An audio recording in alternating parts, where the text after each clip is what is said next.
Assalamu alaikum warahmatullahi wabarakatuhu. Ẹ̀yin lólùfẹ́ lórí ìkànnì Sunna TV Yorùbá. Gẹ́gẹ́ bẹ́ ṣe mọ̀ wípé oṣooṣù la máa mú àwọn àkòrí ọ̀rọ̀ tá fẹ́ sọ̀rọ̀ lé lórí. Èyí làwọn àkòrí ọ̀rọ̀ wa lóṣù tá wà yìí o. A ó máa ṣe àgbéyẹ̀wò nípa ìrun kíkí,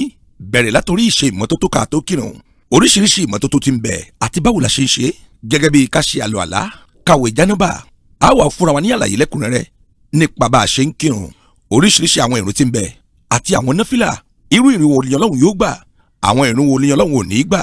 Àwọn ohun tí ń ba ìrun jẹ́, kí làwọn nǹkan tó yẹ ká ṣe tá a bá ṣàṣìṣe nínú ìrun, tá a máa fi tún àwọn àṣìṣe ní ṣe níwájú Ọlọ́run. Gbogbo àwọn àlàyé wọ̀nyí lẹ́kùnrẹ́rẹ́ la ó mọ̀ fúnra wa lórí ìkànnì Sunna TV Yorùbá.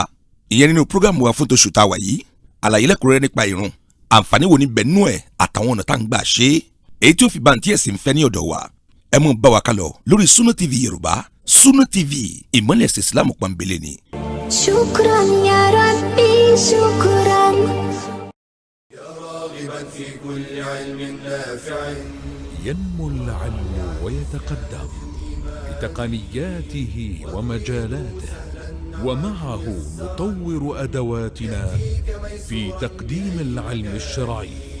أكاديمية زاد أكاديمية ينبوعها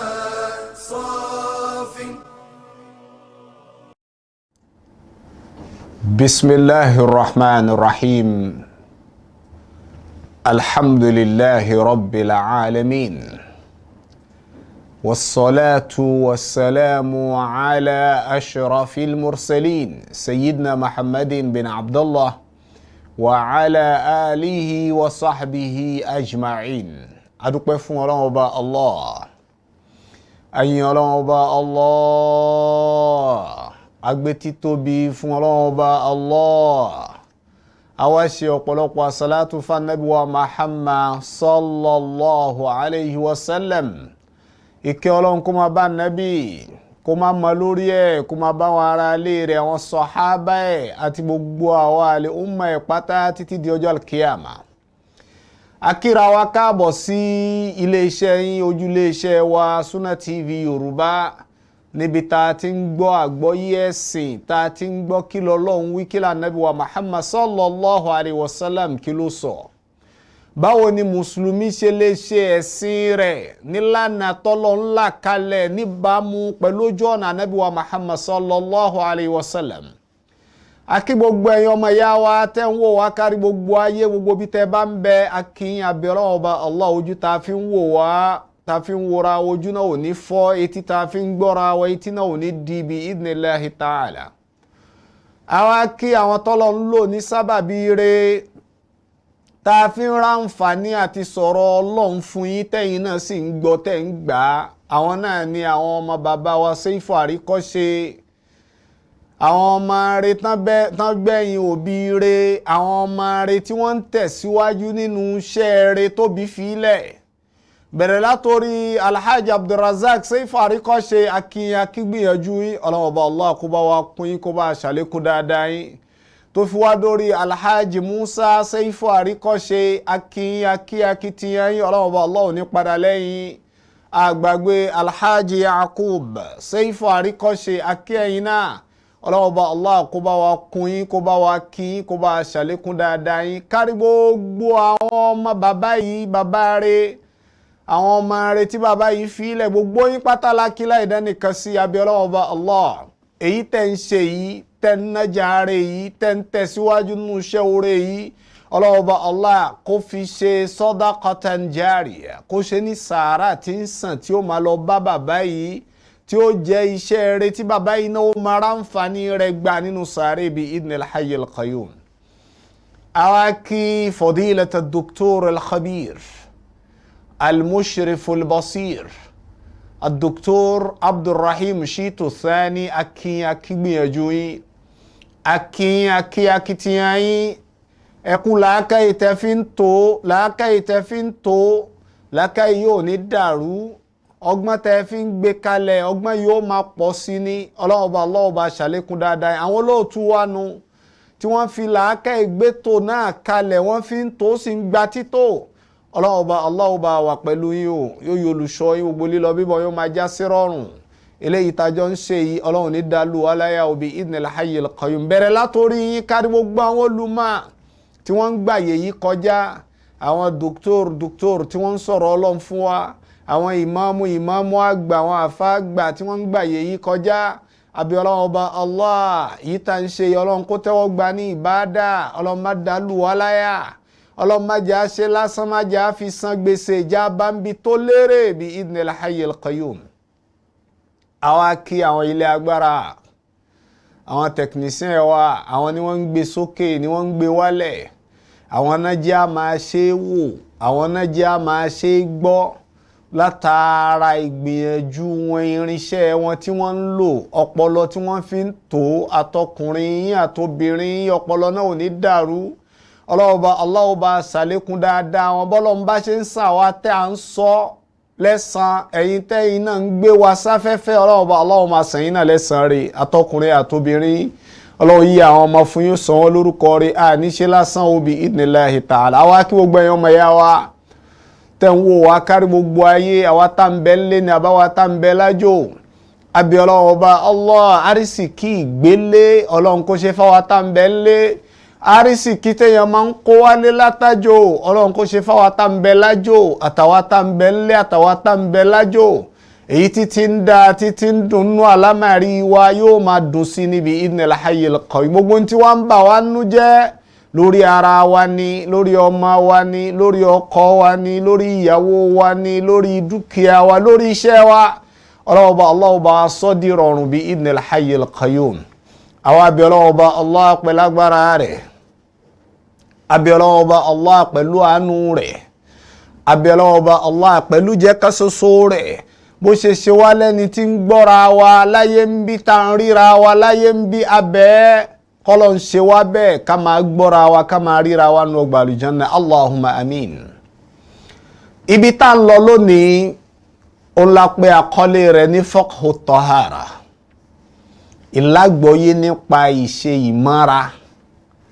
at-tahara ìṣe ìmọ́tótó at-tahara ká wà ní mímọ́ nígbà tá a bá fẹ́ ṣèjọ́sìn fọ́lọ́run Ọba subhanahu wa ta'ala. fiqhu tahara kí ẹrú ọlọ́run tó fẹ́ ṣèjọ́sìn fọ́lọ́run Ọba Allah kó wà ní mímọ́ kí dọ̀tí má sí nú ẹ̀mí ẹ̀ kí dọ̀tí má sí nú ara ẹ̀ kí dọ̀tí má sí nú aṣọ ẹ̀ kí dọ̀tí má sí láyè tó ti fẹ́ ṣèjọ́sìn fọ́lọ́run Ọba subhanahu wa ta'ala. fiqhu tahara báwo la ṣe ń ṣe mọ́tótó fọ́lọ́run Ọba Allah bá a bá fẹ́ sin lọ́hùn ní ìsìn lọ́hùn tá a fẹ́ kọ́ lọ́hùn tẹ́wọ́ gbà á gbọ́dọ̀ ṣe lọ́nà tí ó máa kò ní jẹ́ pẹ̀lú ìdọ̀tí láti ṣèjọ́sìn fọ́lọ́run Ọba Allah bá a bá ṣèjọ́sìn fọ́lọ́run láì má ọlọ́run Ọba Allah ò ní síjú òjọ́sìn wa náà yóò dàlù wá láyà kò tiẹ̀ ní lọ́bi kankan. tàbá ń sọ nípa fiqhu tahara èyí tó ṣe kókó tá a kọ́kọ́ sọ fúnra wa ká tó wọnú yìí tí tá a tún mẹ́nu bà ó là ń pè ní at-taharatul ma'nawiyya at-taharatu al-ma'nawiyya ká fọ ẹ̀mí wa má sọ́lọ́ Ọba Allah ká fọ ọkàn wa má sọ́lọ́ Ọba Allah kí dọ̀tí má sí nínú ẹ̀mí kẹ́bọ má sí nínú ẹ̀mí àwọn ìwà burúkú àwọn ẹ̀ṣẹ̀ àwọn ìwà ọ̀daràn kó má sí nínú ẹ̀mí wa ká fọ ẹ̀mí wa kó nu ìwà orogún pẹ̀lú Ọlọ́hun Ọba subhanahu wa ta'ala. tá bá ń sọ nípa tahara al-ma'nawiyya ìmọ́tótó yìí tó so mọ́ ẹ̀mí táì fojú rí ìmọ́tótó yìí táì fojú rí inú ẹ̀mí ló wà hiya taharatul qalbi ani shirki wal ma'asi wa kulli ma rana alayhi ká fọ ẹ̀mí wa má ani shirk nípa ìwà ẹbọ pẹ̀lú Ọlọ́hun Ọba Allah. ìwọ tó fẹ́ kírun fọ́lọ́hun tó fẹ́ jẹ́ k'Ọlọ́hun gbà á o gbọ́dọ̀ kọ́kọ́ jẹ́ mùsùlùmí tí è ṣe mùsùlùmí ahán nìkan tí è ṣe mùsùlùmí orúkọ nìkan tí è ṣe pé wọ́n ń pè ọ́ ní mùsùlùmí ìwọ ló ń dáṣọ fáwọn eléégún ìwọ ló ń dáṣọ fáwọn olóró taharatul qalbi mina shirk, ká fọ ẹ̀mí má kó nínú ẹbọ. Nínú taharatul qalbi mina shirk, ó ní yí tó gbajúmọ̀ nú àṣà wa, èyí tá a máa sọ pé ẹ̀sìn ò ní a máa ṣàṣà wa. Bá a bá ń ṣẹ̀sìn kò ní ká fi àṣà lẹ̀. Inú ìṣẹ̀ṣe nípìnlẹ̀ wa. Ẹ̀sìn wa bá ìṣẹ̀ṣe ní ìsọkúsọ ọ̀rọ̀ ní ìpìnlẹ̀ ní pé Islam. Ìgbà wo ni ìṣẹ̀ṣe dé? Ìtẹ́ ń pè ní ìṣẹ̀ṣe tẹ́ ń pè lẹ́bọ, ìgbà wo ló dé? Gbogbo àwọn ànábì Ọlọ́run pátá tọ́lọ́run rán wa Islam ló fi rán wọn. Àwọn ni àwọn yìí táwọn bàbá wa àná tí wọ́n ń ṣe, yìí táwọn bàbá yín àná tó ń ṣe òun ìkankan náà bá kíyẹn tó wà. Islam la kọ́kọ́ kẹbọ tó dé. Islam lọ́lọ́run fi rán ànábì wa, ló fi rán gbogbo àwọn ànábì sáyé. Min ladun Adam, látorí ànábì Adam. Àtẹ̀yẹlẹ́bọ gbogbo yín náà lẹ gbà pé Adam lẹni àkọ́kọ́ tọ́lọ́ọ̀bà Allah dá. Kò sí ìrújú ń bẹ, ẹ gbà bẹ́ẹ̀ wípé Ádámù lẹni àkọ́kọ́ tọ́lọ́ọ̀bà Allah dá. Lẹ́yìn ẹ ló dá ìyàwó rẹ̀ Hawa, ó fa ìyàwó rẹ̀ jáde lára rẹ̀. Ádámù tẹ́ wá ń sọ ìsìláàmù lọ́lọ́run fi rán sí gbogbo ayé, lọ́lọ́run fi rán gbà náà. Ìsìláàmù ní ìjẹ́ ànábì rẹ̀ nígbà yẹn. Gbogbo yìí tẹ́ ń sìn Ògún, Ọbàtálá, Odùduwà, gbogbo yìí tẹ́ ń pè gbogbo àwọn nǹkan ẹbọ, gbàwó làwọn dé. Ó ń kọ́ nípìnlẹ̀ taharatul qalbi minal ma'asi, Islam nípìnlẹ̀. Taharatul qalbi minash shirk, bọ́bá fẹ́ ṣe bá dà fọlọ́hun, tó o fẹ́ kírun, tó o fẹ́ kọ́lọ́hun gbà á, o fẹ́ yọ zaka kọ́lọ́hun gbà á, o fẹ́ gbààwẹ̀ kọ́lọ́hun gbà á, o fẹ́ ṣe hajj, gbogbo ìgbésẹ̀ ọ̀nà téèyàn fi ń ṣe bá dà sọ́lọ́ ń bọ́ ọba fẹ́ ṣe tó ń fẹ́ kọ́lọ́ ń gbà wọlé, kó bá tọ́lọ́ mu, kó jẹ́ ń tọ́lọ́ ń fẹ́. Làbúdà min taharatil qalbi minash shirk, ó fọ ẹ̀mí rẹ̀ kú gbogbo nǹkan tó jẹ́ bọ́. Ẹlòmíì náà wà mùsùlùmí ní pẹ́ra ẹ̀, ìsìn kírun, ṣùgbọ́n àwọn nǹkan kan ti so mọ́ ọkàn rẹ̀ minal ma'asi, àwọn ìwà ẹ̀ṣẹ̀ ńláńlá. Mùsùlùmí ni ìsìn mọtí, mùsùlùmí ni ń fa sìgá, ń fagbó, mùsùlùmí ni wọ́n ti mọ̀ lóní ṣìnà, mùsùlùmí ni owó tí ń ṣe rìbá ni, owó rìbá ó lọ ń jẹ. Bọ́ọ̀bá ti jáwọ́ ń bẹ̀, gbogbo yìí tó ń ṣe ní ìbádà Ọlọ́run nígbà lọ́wọ́ rẹ o. Taharatul qalb, ọkàn rẹ̀ yẹn ni kọ́kọ́ fọ̀má mina shirk, fọ́má kúrò nínú gbogbo ẹbọ. Àbí pé mùsùlùmí tó gbà pé à ń ra ayé gbé ni, àrà gbé láyé, àrà ayé gbé ni, ìṣe ìkírun fọ́lọ́ òní ká má ṣóògùn, ìyẹn òní ká má lọ bá wọn ẹnìkan kan wo àkọsẹ̀jayé ọmọ. Gbogbo ohun tó bá ti jẹ́ bọ́ bá ti fọ ẹ̀mí ẹ̀ kó bẹ́ẹ̀ tó ń kírun, ọkàn ń kírun lásán ni o. Ọkàn ń kírun lásán ni. Bàbá ń pè ẹ́ ní mùsùlùmí, táwa ń rò pé mùsùlùmí ni ọ́ nígbà táwa ò bá mọ̀ èyí tí wọ́n ń ṣe. Bọ́bá déwájú Ọlọ́run yóò ṣẹ̀ṣà pé eléyìí ṣe mùsùlùmí, Ọlọ́run yù ẹ́ kalẹ̀ nù wọ́n. Ṣùgbọ́n kọ́lọ́ má yù ẹ́ kalẹ̀ ní tá ń pariwo yìí. Taharatul qalbi minash shirk, fọkàn rẹ̀ má kó nu gbogbo ẹbọ, gbàpọ̀ Ọlọ́run Ọba Allah nìkan lálágbára. Ọlọ́run Ọba Allah nìkan ló lè fi ń tẹ̀dá ń fẹ́, ló lè fi lé lọ́wọ́. Wal ma'asi, gbogbo ń tọ́lọ̀ ń bá ti ní àjìnà sí ẹ jìnà sí, kò sóore ń bẹ́ẹ̀. Ọlọ́run Ọba Allah òun ló dá wa, Ọlọ́run Ọba Allah òun ló mọ̀ wá, Ọlọ́run Ọba Allah tó mọ̀ wá òun náà ló mọ̀ wá, òun ló mọ̀ èwo ló yẹ wá nú òfin, òun ló mọ̀ kí ló yẹ á ṣe, òun ló ní ta tó ní àjìnà sí wọn, ìnira ń bẹ fún wa, àwa máa báwo máa gbọ́dọ̀ jìnà sí. Wa kulli ma rana alayhi, gbogbo ń tọ́ bá rí pó lè kó bá wọn wájú Ọlọ́run Ọba subhanahu wa ta'ala, ó gbọ́dọ̀ jìnà sí. Taharatul qalbi, èyí tá ń sọ yí pé kó fọ ọkàn rẹ mọ́ yìí, ó nípìnlẹ̀ ibẹ̀ ló ti gbọ́dọ̀ gbé. bàbá relégún kan tó jẹ́ lẹ́bọ tí wọ́n ń wọ mọ́ṣáláṣí taari tó ṣàlùwàlá ó ṣàlùwàlá bá ṣe ń ṣàlùwàlá tó rí pé eléyìí má lùwàlá ṣe dáadáa ló bá bọ́ sí mọ́ṣáláṣí ó ṣe káàmà bó ṣe yóò ṣe káàmà ló kírun bó ṣe yẹ ó kírun. ẹ sọ fún yín pé gbogbo yìí tọ́ sí àṣedànù ni torí pé ọkàn rẹ ò má, ọkàn rẹ bọ́ ní bẹ́ńbẹ́, ọkàn rẹ àwọn ìwà ẹ̀ṣẹ̀ ní bẹ́ńbẹ́, ọkàn rẹ tí ò mọ́hun. gbogbo yìí táwa ń rí ń ta ohun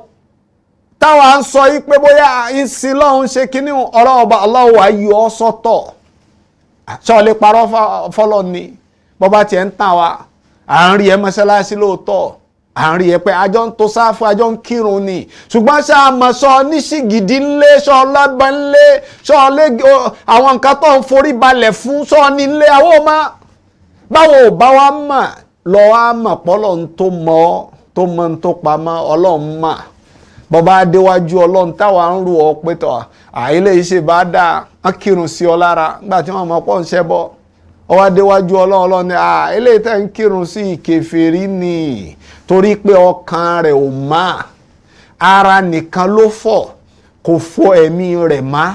ká fọ̀ ara kọ́ ni pàtàkì nípìnlẹ̀ ẹ̀mí rẹ̀ lọ́kọ̀ọ́kọ́ fọ̀ mọ́ná kó nù dọ̀tí. wa hiya ahammu min taharatil badan,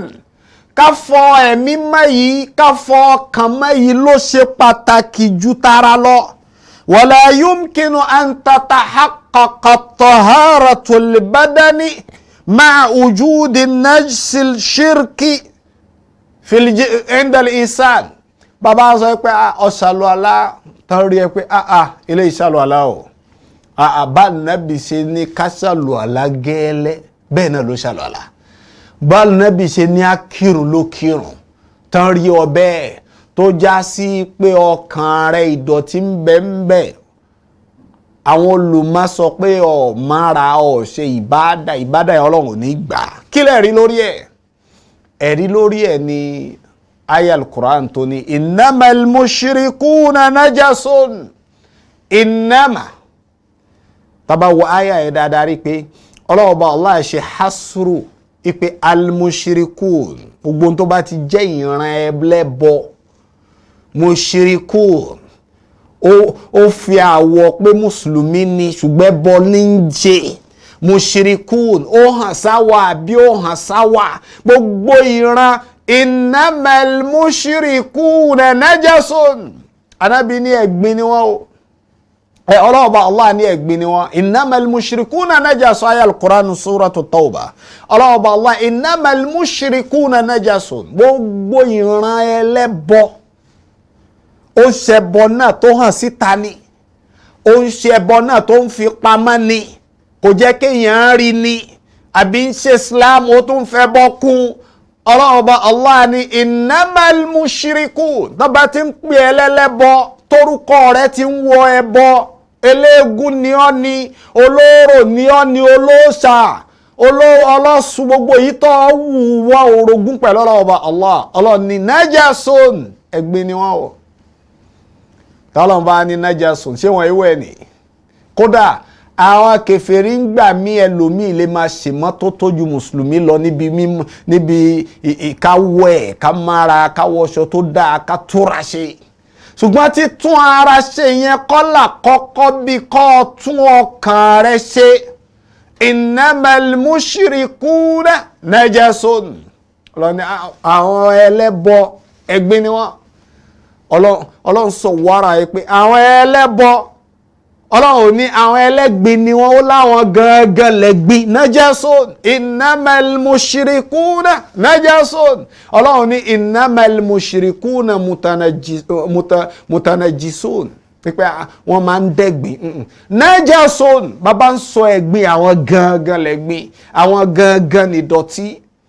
ìdọ̀tí tọ́lọ́ ọba ọlọ́run sọ ń bẹ̀ kì í ṣe ìdọ̀tí ara o ìdọ̀tí ọkàn ni. ìyẹn là á fi mọ̀ pé at-tahara al-qalbiyya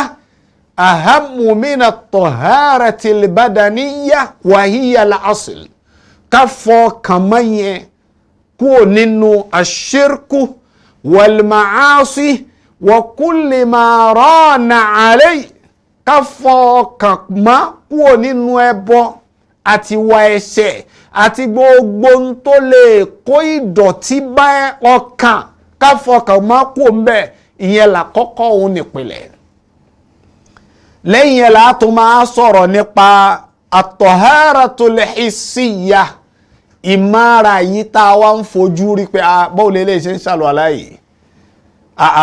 orí ló yẹ kó kọ́kọ́ ṣe ni àbí kó kọ́kọ́ fọ ojú, ibo ló ti wá bẹ̀rẹ̀ yìí, irú àlùwàlá wo ló ń ṣe yìí, báwo lè ṣe ń kírun yìí, ibo ló ti ń ṣàlùwàlá yìí, sáyè tó ti ń kírun yẹn máa bí ò má. Ìyẹn ni at-tahara al-hissi, ìyẹn ni ìmára tá a fojú rí nítawà rí nù. Òun ó máa wá ní ipò kejì ni, kò ní wá nípò àkọ́kọ́. Fífọ ẹ̀mí mọ́ yẹn òun ni ó máa wá nípò àkọ́kọ́ kó tó kan pa afẹ́ fọ ara mọ́. Tá bá wá ń lọ nípa ìpẹ́tọ̀ tahara al-hissiyya yẹn, ìfọ ara mọ́, báwo la ṣe ń pè, kí náà ń pè nínú òfin Islam? Ká mọ̀ yí pé iya miftahu salah, ó ní kọ́kọ́rọ́ ìṣírun. Tá bá béèrè lọ́wọ́ rẹ̀ pé kí là ń pè ní kọ́kọ́rọ́ ìrun, kọ́kọ́rọ́ ìrun, miftahu salah, kọ́kọ́rọ́ ìrun. Tá bá ń béèrè bẹ́ẹ̀ lọ́wọ́ ẹ̀, ó ní at-tahara, ká ṣe mọ́tótó. Bó bá dẹ́gbin ńlá kó wẹ̀ jánábà, bó bá dẹ́gbin kékeré kó ṣàlùwàlá bó ṣe yọ ṣe. Ìyẹn là á fi mọ̀ pé kọ́kọ́rọ́ ìrun ó ti ń bẹ lọ́wọ́ rẹ̀, ó lè wá fi sílẹ̀kùn kó kírun. Èyí du'a ul-istiftah yẹn là ń pè ní kọ́kọ́rọ́ ìṣí ìrun. Àdúà subhanaka Allahumma bihamdik wa ta'ala jadduk wa tabaraka ismuka wa ta'ala jadduk wa la ilaha ghayruk. Àdúà yẹn tá a fi ń ṣí ìrun nìyẹn, tá a fi ń ṣí ìrun. Eléyìí tá à ń sọ fẹ́ kọ́kọ́rọ́ tó fi wọnú yàrá ìrun. Tó bá ti wá wọnú yàrá ìrun tán, du'a ul-istiftah yẹn ni àdúà tá a fi ń ṣí ìrun. Ó yàtọ̀ síra wọn o. Miftahu salah, kọ́kọ́rọ́ ìrun gangan ó ní at-tahara, at-taharatu al-hissiyya, ní ìmára yìí tá a fojú rí. Iya miftahu salah, ó ní kọ́kọ́rọ́ ìrun. Wa awkad shurutiha, ó sì jẹ́ èyí tó jẹ́ májẹ̀mú ìrun tó kàn pájù. Tá bá lọ fẹ́ kírun, ìpè kí ni májẹ̀mú ìrun? Àwọn májẹ̀mú tó lágbára jù tó ṣe kókó fún ìrun, ó ní at-tahara, ó ní kó mára, kó nínú kọ́kàn rẹ̀ má, kó nu ẹbọ, kí ara rẹ̀ àti ibi tó ti fẹ́ kírun àtàṣọ gbogbo ẹ̀ náà kó má, kó nu dọ̀tí. Wa shartu, tá bá wọn sọ ń pa májẹ̀mú, la budda an yataqaddama ala al-mashrut.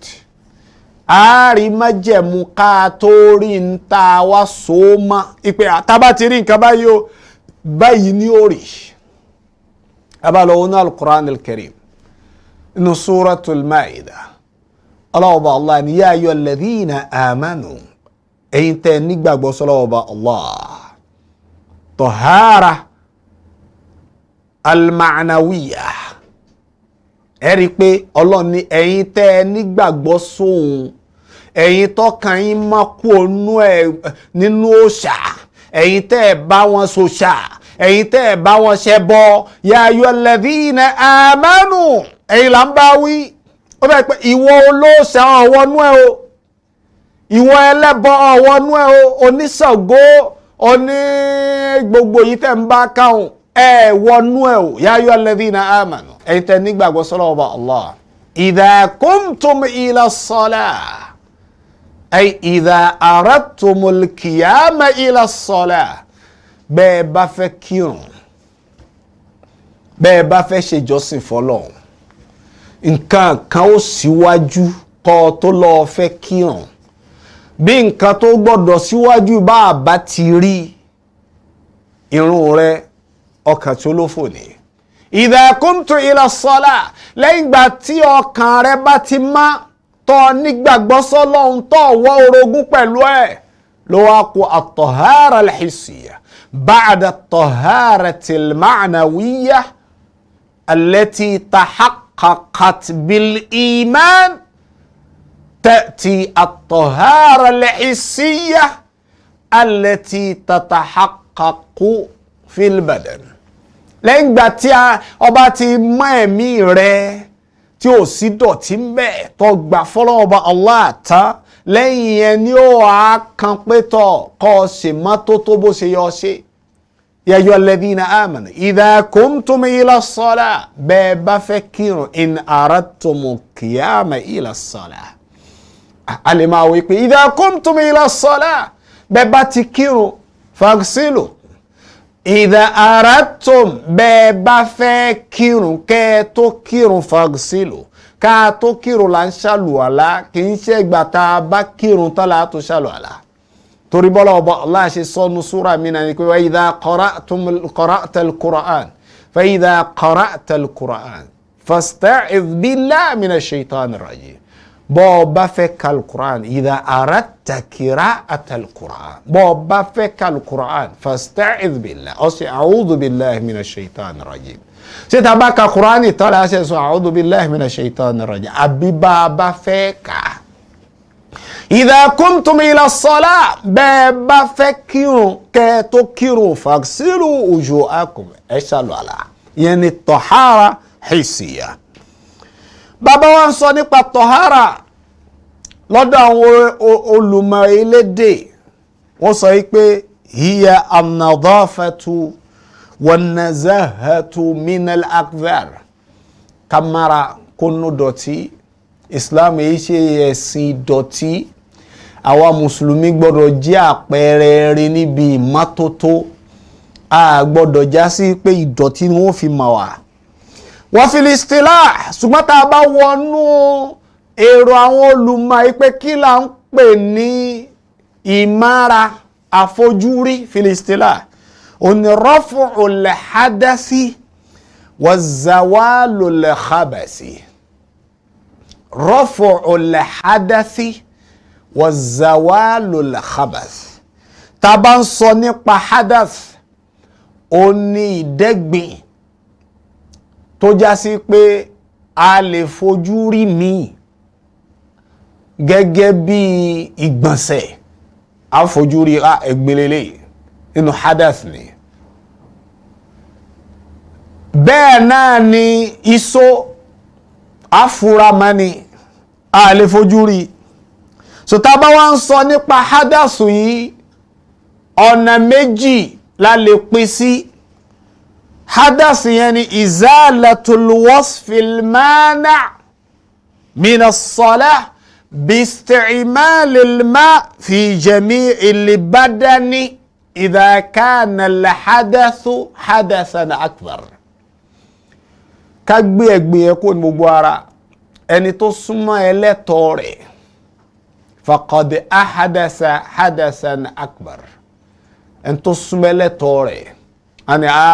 ó ti dẹ́gbìn. Ẹ̀gbin tó wá dáhùn ẹ̀gbin ńlá ni hadathun akbar, ẹ̀gbin ńlá ló dáhùn. Ẹ̀gbin ńlá tó dáhùn yẹn, ọ̀nà tí ó gbà tí ó fi lò ó ní pé yóò mára wíwẹ̀ jánábà, ká wẹ àyè ẹ̀gbin méjèèjì, ká sì ṣàlùwàlá lọ́yọ̀ kọ̀ọ̀kan, kómi wá kárí gbogbo ara wa pátápátá, jami'il badani bil ma'. Ó tún wáyé pé al-hadathu al-akbar yurfa'u bil-ghusli bi ghusli al-janaba wal-hadathu al-asghar yurfa'u bil-wudu. Ṣùgbọ́n àwọn hadathu al-asghar, àwọn ẹ̀gbin kéékèèké, ọ̀ṣọ́ ni, ọba so ń sẹnìkan ní ní àfikọ́ lọ́wọ́ ẹ̀wẹ́ jánábà rárá, ọba ti so àlùwàlá lọ ṣe. Bẹ́ẹ̀ náà lẹni tí ó tọ̀, ọba ti tọ̀ ọ fọ bí ayé ọ̀tọ̀ ti tọ̀ ọ fọnú dáadáa, ọ sì lọ ṣàlùwàlá. Ọ bùkátà pé ọwọ́ fẹ́ àwẹ̀ jánábà,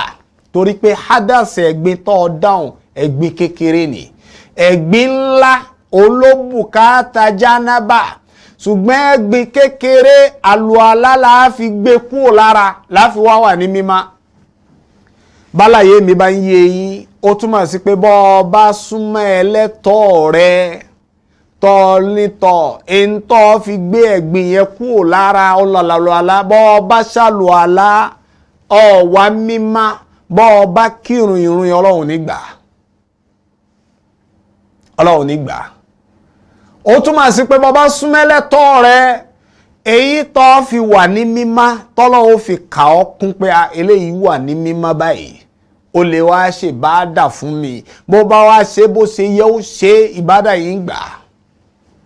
ó ní pé kó ọwọ́ jánábà ni. izalatu walmurad bi irtifa alhadath izalatu alwasfi almani' min as-salah باستعمال الماء في جميع البدن إن كان الحدث أكبر. eléyìí tá a sọ yìí tó bá já sí pé jánábà ní tí ẹ̀gbin ẹ̀ jẹ́ ẹ̀gbin ńlá ó lọ wẹ̀wẹ̀ jánábà tó fi gbé kúrò ní ara á sinmi díẹ̀ á wà padà wá ń sin bí idnil hayyil qayyum. asalaamu alaykum wa rahmatulahi wa barakatu. ìkànnì tẹ́ ń wò yìí náà ní ìkànnì Sunna TV níbi tí àwọn onímọ̀ ti ń tẹ̀ ìmọ́lẹ̀ sórí ẹ̀sìn Islam látọ̀rọ̀ Sunna TV ìmọ́lẹ̀ nínú sunna nabi Muhammad sallallahu alayhi wa sallam. ní gbogbo ìgbà ní kẹ́ ẹ máa wò wá tí ẹ̀sùn máa rí ẹ̀kọ́ ìsìnkọ́ lórí ìkànnì yìí náà ni o. òun ló múlẹ̀ rẹ̀kẹ̀tẹ̀ yàtọ̀ yìí gbogbo mùsùlùmí lọ́kùnrin àti lóbìnrin ẹ jẹ́ ká máa wo Sunna TV ẹ jẹ́ àwọn ọmọ wa náà máa wo Sunna TV kí wọ́n lè bá ní ìmọ̀ tó péye nípa sunna. ìkànnì tó ń tànmọ́lẹ̀ sínú ẹ̀sìn ni Sunna TV Yorùbá ẹ máa wò wá ní gbogbo ìgbà kẹ́sì máa kó ẹ̀kọ́ tó péye nípa sunna. gẹ́gẹ́ bí àlàyé wa yìí tá ń bá bọ̀ ó ní pé tá a bá ń sọ nípa ẹ̀gbin ara taharatul badan ẹ̀gbin tara à ń jẹ́ ó yé wa pé ẹ̀gbin kan ń bẹ tá ń pè ní ẹ̀gbin ńlá. bá a bá ti dáràn ẹ̀gbin ńlá yìí tó bá ti jáde lára asúnmẹ́lẹ́tọ̀ wa ń tá a fi wà ní mímá oníkáwẹ̀ jánábà tó bá jẹ́ ẹ̀gbin ńlá. wa in kana al-hadathu hadathan asghara yakfi mururuhu ala a'dha'il wudu bi niyyah. ṣùgbọ́n tó bá já sí pé ẹ̀gbin kékeré ní ìsolaso abáṣegbọ̀nsẹ̀ látún àyè ìgbọ̀nsẹ̀ ṣe àlùwàlá la ṣe lẹ́yìn ẹ̀ abáàtọ̀ látún àyè ibi tá a ti tọ̀ ṣe àlùwàlá la ṣe lẹ́yìn ẹ̀. tá a bá pẹ̀lá níyàn ni o ó fẹ́ wẹ̀ jánábà àbọ̀ ó fẹ́ ṣàlùwàlá pẹ̀lá níyàn pé mò ń ṣàlùwàlá láti fi ṣe ìbáàdà fọ́lọ́hun kì í ṣe pọ́ sọ pé àlùwàlá tí mo fẹ́ ṣe yìí o mo fẹ́ ṣe láti fi ṣe ìbáàdà fọ́lọ́hun ṣùgbọ́n yóò ti wà nú ẹ̀mí rẹ̀ ipe ìbáàdà ló fẹ́ fi ṣe. tí ò bá ti sínú ẹ̀mí rẹ̀ pé ìbáàdà ló fẹ́ fi ṣe fayansarifu ala al-aada kò ní jẹ́ ẹ̀sìn má yóò já sí pé ìṣe nìyẹn. ọwọ́ bá ṣe ń wẹ̀ jánábà bá ṣe ń wẹ̀ jánábà náà lọ wẹ̀ ṣùgbọ́n ọ̀la níyàn pé jánábà lọ wẹ̀ a máa ti pé ọkàn sanra ọkàn wẹ̀ lásán ni. ọ̀ṣàlùwàlá bá ṣe ń ṣàlùwàlá ṣùgbọ́n níyàn pé mo ń ṣàlùwàlá ò sínú ẹ̀mí rẹ̀ a ní ọkàn fomi pa ojú fi pa ẹsẹ̀ lásán ni kò ní máa wà ọlọ́run ò ní gbà ní ìbáadà ó tún wá pé àníyàn yẹn lọ́lọ́run ó tún fi gbà á lẹ́yìn ìgbà tó o bá ṣe bó ṣe yọ ṣe ìtọ́lọ́run fi wá gbà lọ́wọ́ rẹ̀ ò làníyàn innamal a'malu binniyat torí pé àníyàn yẹn lọ́lọ́run fi ń gba ìjọsìn wa innama likulli imri'in ma nawa gbogbo ń tọ́ bá dà láníyàn lọ́lọ́run fi sí fún ọ.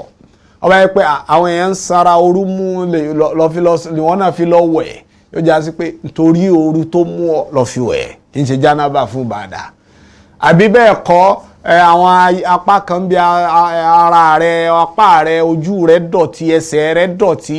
lọ́wọ́ fomi sàn án ọ̀ ṣe bá dà o ọ fomi sàn àwọn àyè tó dọ̀tí kójú rẹ lè ṣe é wò kápá rẹ lè má kẹsẹ̀ rẹ lè má kò ní jẹ́ fún ìbádà. wa in fukidal ma aw ujiza anhu ustu'mila ma yanubu anhu. Tábà wá fẹ́ ṣe tọ̀hárà albadaniya ń ta fi ń ṣe ìmára ara ń ta fi ń ṣe lómi omi, ṣùgbọ́n a lè wá ní àyè ibòmíì tá a lè rómi. Tá bá ń sọ pé àrómi ó ń kó ìtumọ̀ sínú tó pọ̀. Nínú àìrómi yẹn ó ní pé àti ẹ̀rí kò sí àìrómi nu. Nínú àìrómi ó ní pé àrómi à ń wo omi báyìí a sì lágbára àti mú omi wà nù kànga ṣùgbọ́n a ní ń ta fẹ́ fi pọn omi. Òun náà máa wà nù dájọ́ pé àrómi náà ni. Nínú àìrómi ó ní pé àrómi alágbára àti pọn láti pọn ṣùgbọ́n àlàáfíà ta lè fi lò ó. A ní àlàáfíà ta lè fi lò àárẹ̀ kan bẹ pẹ̀lú wa bá a bá ní ká lomi pẹ̀lú ẹ̀ ó lè fa sábàbí ikú fún wa àbí bẹ́ẹ̀ kọ́ kó dákún àárẹ̀ wa àbí bẹ́ẹ̀ kọ́ àárẹ̀ tí ń bẹ pẹ̀lú wa kó má jẹ́ ó tètè lọ. So a máa wà fi hukmi faqidilma máa já sí pé ìdájọ́ ẹni tí ò rómi onáláwa náà ó gbà wọ́n. Bó bá ti wá rí bẹ́ẹ̀ ustu'mila ma yanubu anhu ń ta lè fi dípò omi òun là á lò. Kí la wá lè fi dípò omi wa huwa turab òun náà ní iyẹ̀pẹ̀. At-turab iyẹ̀pẹ̀ la fi dípò omi.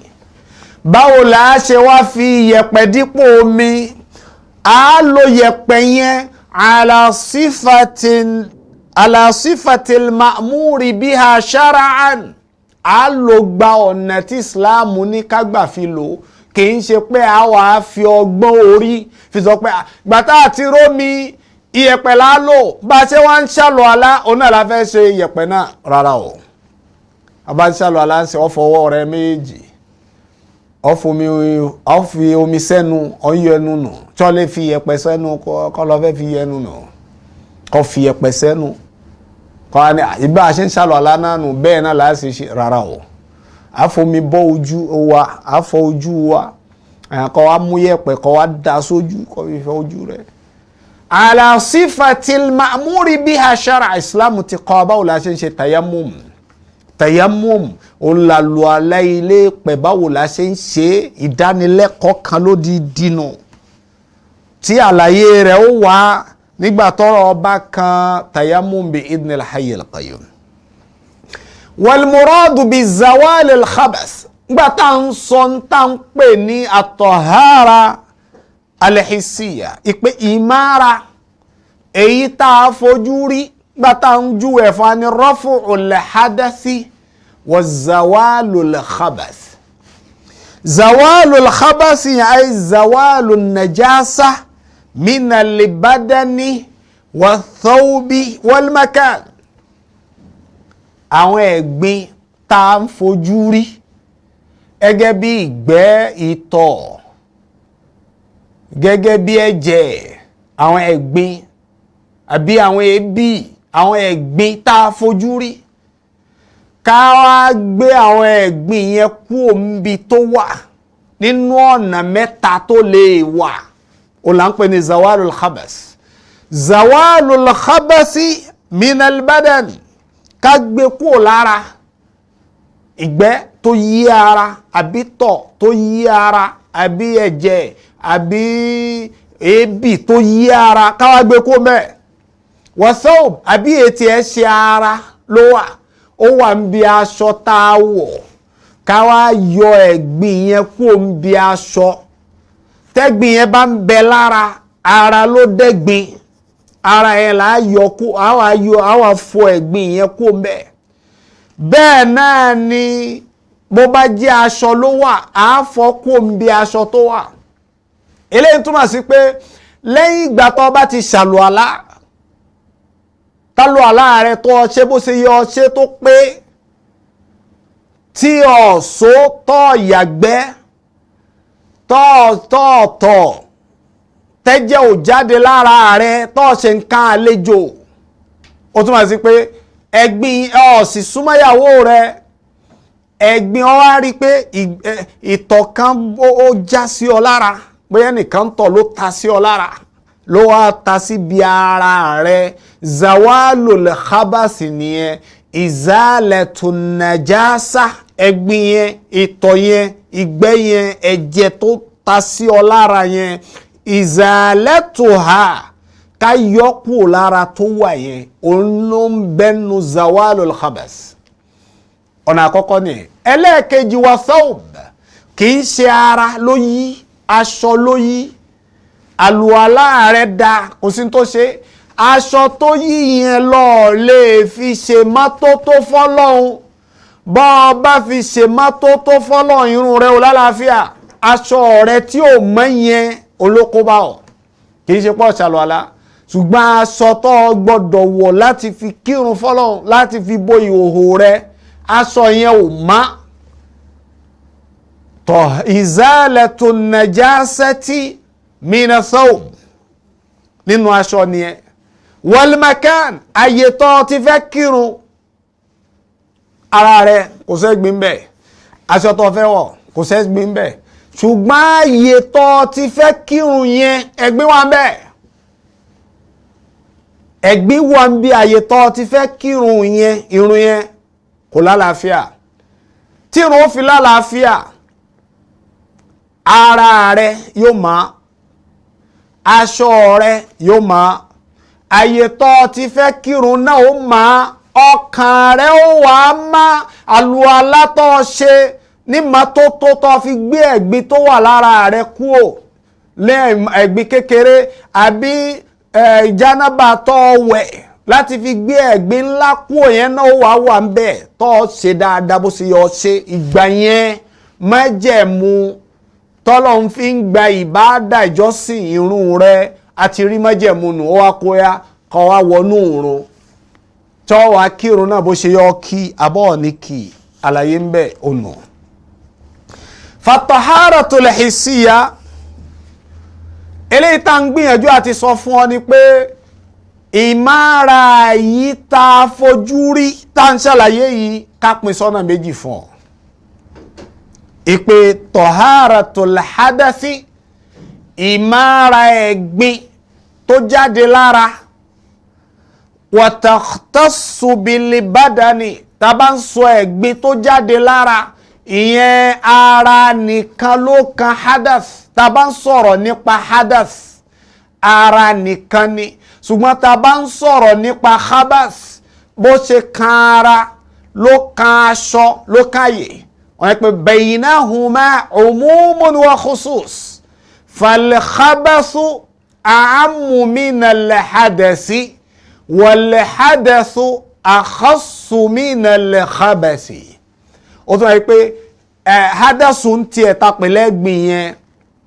ara nìkan ni iṣó ara ni ó ti jáde ìtọ̀ ara ni ó ti jáde ìgbẹ́ ara ni ó ti jáde ìsúnmọ́ obìnrin ìmọ̀níyù ara ni ó ti jáde ẹ̀jẹ̀ nǹkan àlejò obìnrin ara ni ó ti jáde ara nìkan ni hadas ló ní nǹkan ṣe pẹ̀lú ẹ̀ ṣùgbọ́n khabas tashmalu albadana wa thawba wal makan ṣùgbọ́n tá a bá ń sọ nípa ẹ̀gbin yìí tá a máa ń gbé kúò tá a máa ń fọ̀ kúò á fọ̀ kúò lára á fọ̀ kúò láṣọ á sì fọ̀ kúò níbi ààyè tí tá a wà. tá a bá wá sọ nípa hadath á pín òun náà sọ́nà méjì hadathun asgar ẹ̀gbin tí máa ń jáde lára tó jẹ́ tìí tó kéré wa hadathun akbar àtẹ̀gbin tí máa ń jáde lára tó jẹ́ èyí tó tóbi èyí tó kéré ò ní bí iṣó ìtọ̀ ìgbẹ́ kankan àwọn yẹn kéré so bí yẹn bá ti wá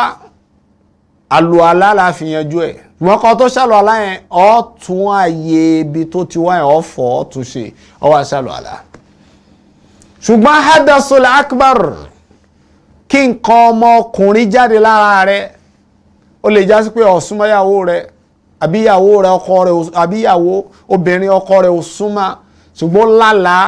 ní nǹkan àlejò ní nǹkan ọkùnrin àbí nǹkan obìnrin rẹ̀ jáde ó ti di dandan kó wẹ̀ jánábà kó tó ṣe ìbáàdà fọlọ́wọ́ bá Allah nítorí hádàsù tó jáde lára rẹ̀ yẹn hádàsù ńlá ni abóbìnrin torí nǹkan àlejò rẹ̀ tẹ́jẹ̀ jáde lára ẹ̀ fáwọn àsìkò ó tó yẹ pé obìnrin yẹn lásìkò yẹn ó dẹ́gbin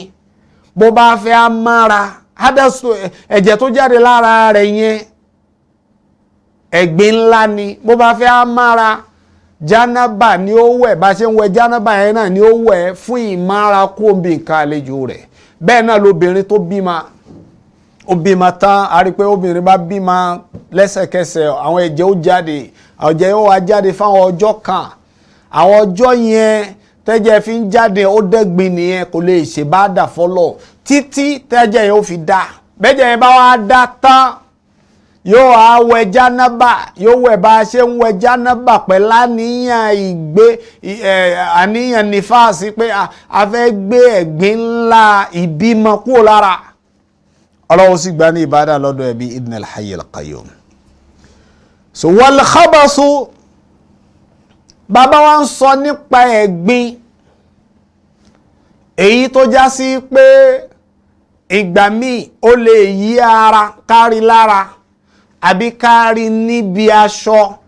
àbí kárí láàyè bí tá a ti fẹ́ kírun ọ̀nà mẹ́ta la lè tún pín sí khabasu ni yajibu ghaslu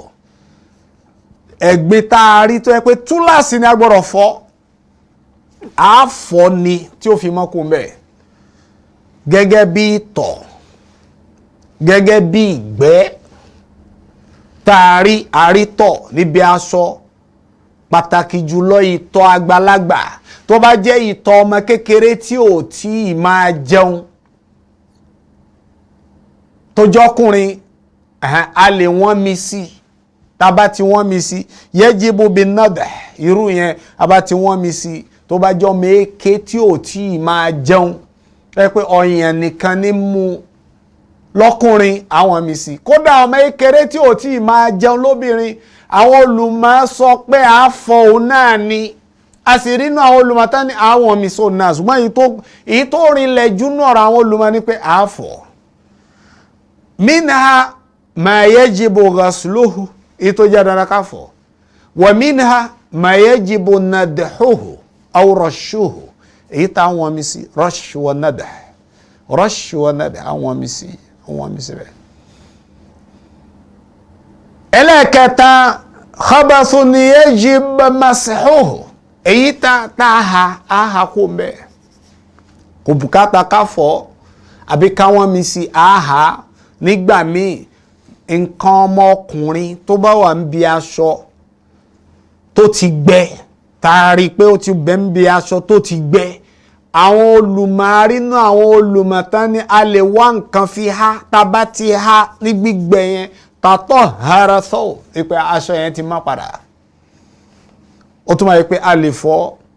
ní ìtò yẹ á fọ̀ a lè wọ́n mi sí léyìí tí ẹ̀sìn gbà wá láàyè wíwọ́n mi sí a sì lè ha kó ń bẹ̀ ní iyì tí Islam ní a lè ha so eléyìí tá a ṣàlàyé fúnra wa yìí ó là ń pè ní ìmára tó jẹ́ àkọ́kọ́ rẹ̀ ní ìfọ̀ ẹ̀mí má pẹ̀lú Ọlọ́run Ọba Allah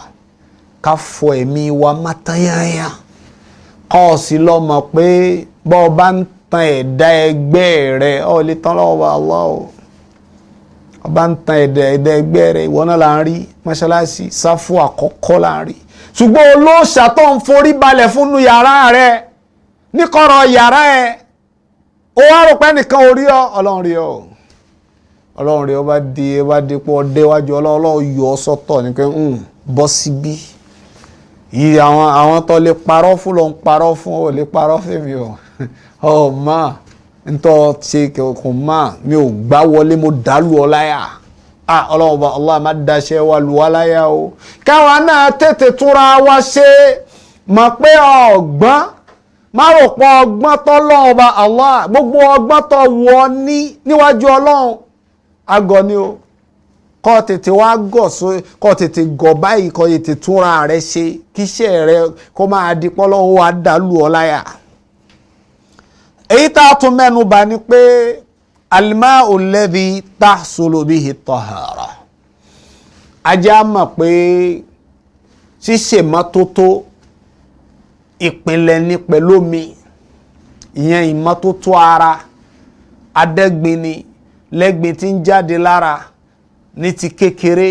bá a bá fẹ́ lo omi náà là á lò ó nípìnlẹ̀ adẹ́gbin lára ni lẹ́gbin tí ń jáde lára lẹ́gbin ńlá omi náà là á lò bó bá fẹ́ wọ jánábà omi náà ni bó bá sì fẹ́ ṣàlùwàlá omi náà là á lò. irú omi wo la lè wá lò tá a fi ṣe ìmára tára ó sì fi mọ́ lóòótọ́ tọ́lọ́ ó fi tẹ́wọ́ gba ìmára wa yẹn gẹ́gẹ́ bí ìbádà. at-tahara tahtaju ila shay'in yutatahharu bihi yuzalu bihi an-najasu wa yurfa'u bihi al-hadathu wa huwa al-ma'. tá bá ń sọ nípa ìmára abùkátà ń tà á lò tẹ́gbìn yẹn ó fi kúrò lára bẹ́ẹ̀ náà ni tó bá yí aṣọ àbó yí ara àbí tó yí àyè bí tá a ti fẹ́ kírun tá a fi sọ di mímá kí ni tá wà á lò wal-ma' òun náà ló mi wal-ma'u alladhi tahsulu bihi at-taharatu wal-ma'u at-tahur. omi tá a wà lò tí tọ̀hárà wa ìmára wa tí ó fi dá tí ó fi já tẹ́wọ́ gbà tá a fi ṣe níbàámu pẹ̀lú òfin tọ́lọ́hun àti ìlànà anábì wa Muhammad sallallahu alayhi wa sallam ó là ń pè ní al-ma'u at-tahur omi tó má fúnra ẹ̀ tá a tún lè fi sọ tí ò má di mímá yàrá ń pè ní tahur ala wazni fa'ul tẹ́pọ̀ omi tó mọ́ gan at-tahur tó mọ́ gan ó mọ́ débi pé ó lágbára fúnra ẹ̀ láti ṣiṣẹ́ ó tún lè ṣiṣẹ́ lára ìmí. at-tahiru bi nafsihi bi dhatihi al-mutahhiru li ghayri ó mọ́ fúnra ẹ̀ ẹni tí ò tún mọ́ omi tó mọ́ yẹn ó mọ́ fúnra ẹ̀ ẹni tí ò mọ́ a tún lè lò ó láti fi sọ́ di mímọ́. wa huwa al-baqi ala asli khilqati bàbá ń sọ omi tó mọ́ yẹn tó mọ́ gan yẹn olómi tó wà ní bọ́lọ̀ ń ṣe dáa tí ò yí padà. al-baqi ala asli khilqati bọ́lọ̀ ń ṣe dáa kò yí padà òórùn rẹ̀ nípìnlẹ̀ náà ló wà òórùn yẹn ò yí padà àwọ̀ rẹ̀ nípìnlẹ̀ bẹ́ẹ̀ náà ló wà àwọ̀ yẹn ò yí padà títọ́wò rẹ̀ bí ìtọ́wò rẹ̀ ṣe rí nípínlẹ̀ bẹ́ẹ̀ náà ló wà kó yí padà yẹn là ń pè ní al-ma'u at-tahur wal-ma'u at-tahiru bi dhatihi al-mutahhiru li ghayrihi al-baqi ala asli khilqatihi omi tó wà nípínlẹ̀ ay ala sifatihi allati khuliqa alayha àwọn omi tó wá máa yìí sawa kana nazilan mina sama omi tó ń sọ̀kalẹ̀ láti sama tá a mọ̀ sí omi òjò máa tahuru ni omi òjò máa tahuru ni ní sí sọ̀kalẹ̀ láti sama yẹn bí ṣe ń sọ̀kalẹ̀ láti sama yẹn omi tó mọ́ ni ó wá kúbo ló sọ̀kalẹ̀ sí tó bá já sí pé ilé tí wọ́n kọ́ tí dọ̀tí wà lókè ìyọ́n yàgbẹ́ síbẹ̀ wọ́n tọ̀ síbẹ̀ lomi tó wà ní ló sọ̀kalẹ̀ láti sánmà yẹn lomi yẹn kán sínú ẹ̀ ló sọ̀kalẹ̀ síbẹ̀ kó tó di páwọn arómi yẹn kò laysa baqiyan ala khilqati bọ́lọ̀ ń ṣe omi òjò kan yẹn má ó ti rò pọ̀ mọ́ ẹ̀gbin faqad tanajjasa ó ti dẹ́gbin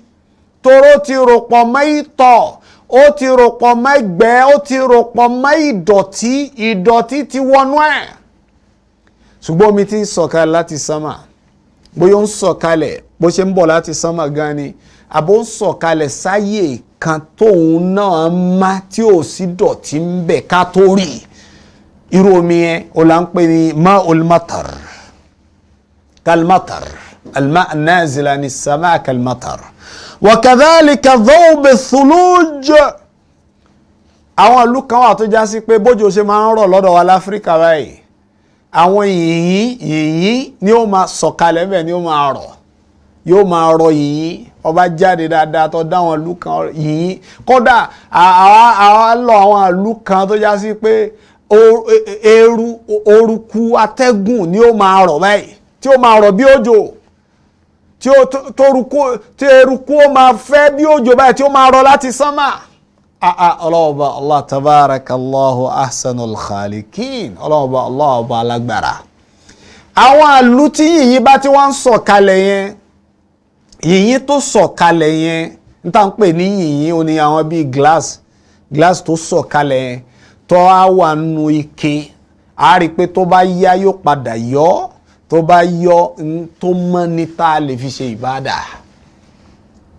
awjariyan fil ard omi yìí tá a sọ yẹn oní tó sọ̀kalẹ̀ láti sámà ó jẹ́ omi òjò ni àbí yìnyín tó sọ̀kalẹ̀ láti sámà àbí bẹ́ẹ̀ kọ́ yìí tí ń sàn lórí ilẹ̀ omi tí ń sàn jariyan fil ard kì í ṣe àti sámà ló ń ti wá ilẹ̀ ní ń sàn kama il anhar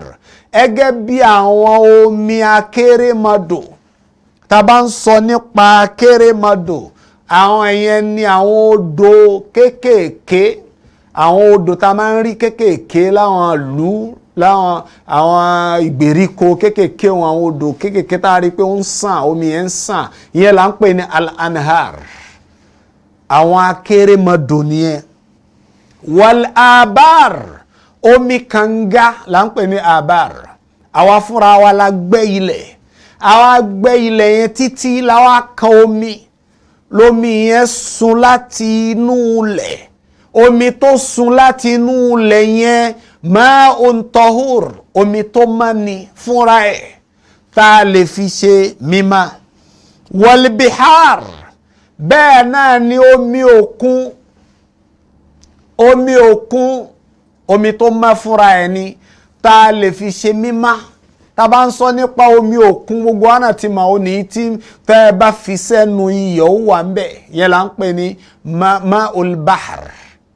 ó ń yàtọ̀ sí omi odò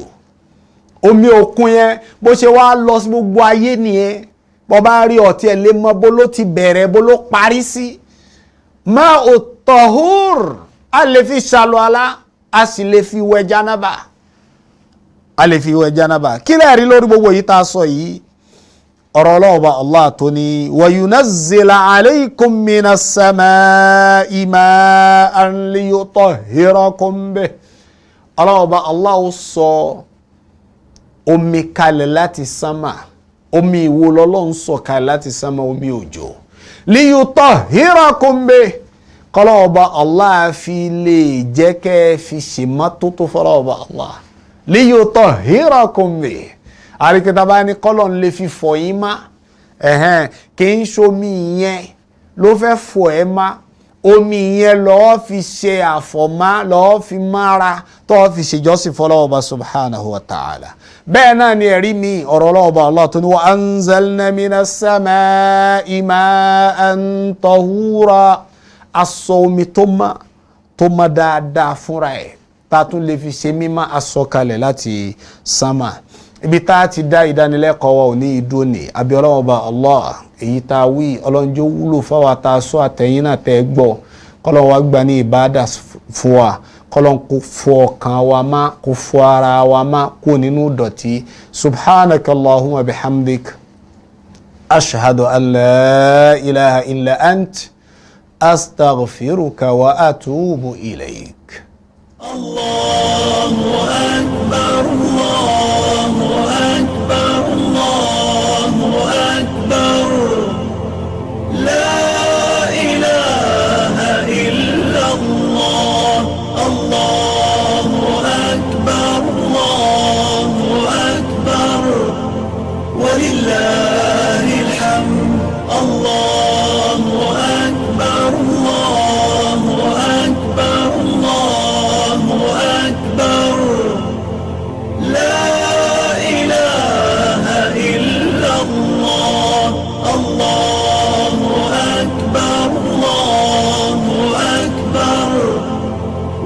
الهدى